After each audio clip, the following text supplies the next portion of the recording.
हाँ हाँ ठीक है। रुक जाओ मैं भी थोड़ा। हाँ आज की साइंस क्लास में हो गया ऑन। रुको आज की साइंस क्लास में हम देखेंगे कार्य के प्रकार। पिछले क्लास में हमने पढ़ा था कार्य, तो इस क्लास में हम कार्य के प्रकार को देखेंगे। मेरा भी तो कार्य के 3 प्रकार होते हैं। कार्य के 3 प्रकार होते हैं। एक होता है धनात्मक कार्य, एक होता है ऋणात्मक कार्य और एक होता है शून्य कार्य। तो धनात्मक कार्य किसे कहेंगे?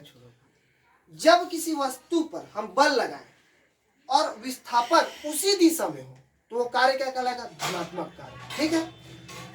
और ऋणात्मक कार्य किसे कहेंगे?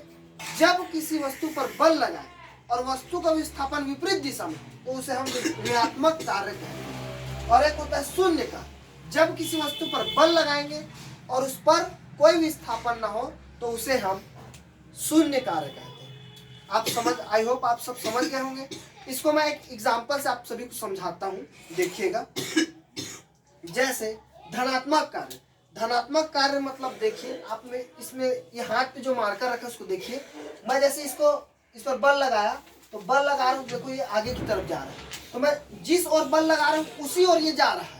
जैसे मैं आगे की ओर बल लगाया तो उसी ओर जा रहा है, मतलब ये धनात्मक कार्य है। क्या कार्य है? धनात्मक कार्य। ठीक है। अब देखिए, अब मैं बल नीचे की ओर लगाऊंगा तो ये ऊपर की ओर उठेगा। देखिए मैं नीचे की ओर बल लगा रहा हूँ तो ये ऊपर की ओर उठ रहा है, तो ये कौन सा कार्य है? ऋणात्मक कार्य। नीचे बल लगाया, विस्थापन ऊपर की ओर है, तो ये कार्य ऋणात्मक कार्य। लेकिन अब देखिए, अब मैं इस पर बल लगा रहा हूँ, इस पर देखिए बल लगा रहा हूँ, इस पर कोई विस्थापन नहीं आ रहा, इस मार्कर में कोई विस्थापन नहीं आ रहा है, तो यह जो है शून्य कार्य कहलाएगा। आई होप आप सब समझ गए होंगे। Thank you. ठीक है, बस बंद।